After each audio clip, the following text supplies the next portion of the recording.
American president Donald Trump അധികാരമേറ്റെടുത്തതിന് തൊട്ടു പിന്നാലെ ഇസ്രയേലിനും ഈജിപ്തിനും ഒഴികെയുള്ള രാജ്യങ്ങളുടെ ധനസഹായം വെട്ടിച്ചുരുക്കിയിരുന്നു.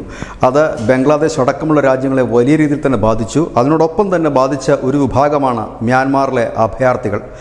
തായ്ലൻഡിൽ അതിർത്തിയിൽ അനവധി അഭയാർത്ഥി ക്യാമ്പുകളുണ്ട്. ഈ അഭയാർത്ഥി ക്യാമ്പുകളിലാകെ താമസിക്കുന്നത് 9 അഭയാർത്ഥി ക്യാമ്പുകളിലായി താമസിക്കുന്നത് 1 ലക്ഷത്തോളം വരുന്ന ഈ പറയുന്ന മ്യാൻമാറിൽ നിന്നുള്ള കാരൻ വിഭാഗക്കാരാണ്. കാരൻ വിഭാഗക്കാർ അവരുടെ സ്റ്റേറ്റിൽ മ്യാൻമാറിൽ ആഭ്യന്തര സംഘർഷം മൂലം 2001 ആണ് ഈ അഭയാർത്ഥി ക്യാമ്പുകൾ എത്തിയത്.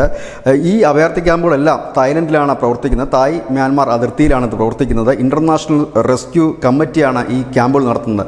ഇപ്പോൾ ട്രംപ് ഈ ഫണ്ട് വെട്ടിച്ചുരുക്കിയത് മൂലം, ഫണ്ട് വെട്ടിച്ചുരുക്കുകയല്ല, ഫണ്ട് കൊടുക്കുന്നത് നിർത്തിവെച്ചിരിക്കുന്നത് മൂലം ഈ തക്ക് പ്രവിശ്യയിലെ മേല അഭയാർത്ഥി ക്യാമ്പിൽ, അവിടെ 34,000 പേരാണ് അഭയാർത്ഥി ക്യാമ്പിലുള്ളത്. അവിടങ്ങളിലടക്കം 10,000-കണക്കിന് രോഗികളാണ് വലഞ്ഞത്. കാരണം ഈ ഫണ്ട് മുഴുവൻ ഈ തായ്ലാൻഡ് സർക്കാർ വിനിയോഗിച്ചിരുന്നത് ഈ രോഗികളുടെ ചികിത്സയ്ക്കും മറ്റുമായിരുന്നു.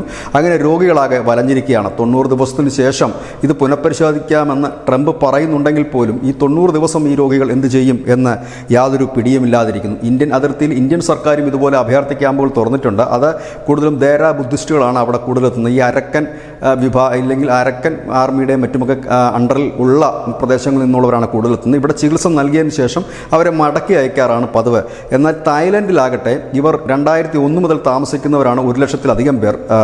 അത്തരത്തിൽ ഉള്ളവരുടെ ചികിത്സയും മറ്റും അവിടെ നടന്നു വരുന്നുണ്ട്. അതാണ് ഇപ്പോൾ ആകെ വെള്ളത്തിലായിരിക്കുന്ന അവസ്ഥ. ഈ അവസ്ഥയിൽ ഏവരും ഉറ്റുനോക്കുന്നത് ഇന്ത്യ മരുന്നോ മറ്റോ അങ്ങോട്ടേക്ക് നൽകാനുള്ള സാധ്യതകൾ ഉണ്ടോ എന്നാണ്. ഏതായാലും അവിടെയുള്ള അഭയാർത്ഥികൾ ഒരിക്കലും ഇന്ത്യൻ അതിർത്തിയിലെ അഭയാർത്ഥി ക്യാമ്പുകളിൽ എത്താനുള്ള സാധ്യതയില്ല. രണ്ട് പ്രദേശമാണ്. ആയതുകൊണ്ട് തന്നെ ഏതായാലും ഇപ്പോൾ ഒരു വലിയ ദുരിതത്തിൻ്റെ കയത്തിലേക്കാണ് ഇപ്പോൾ മ്യാൻമാറിലെ അഭയാർത്ഥികൾ എത്തിയിരിക്കുന്നത്.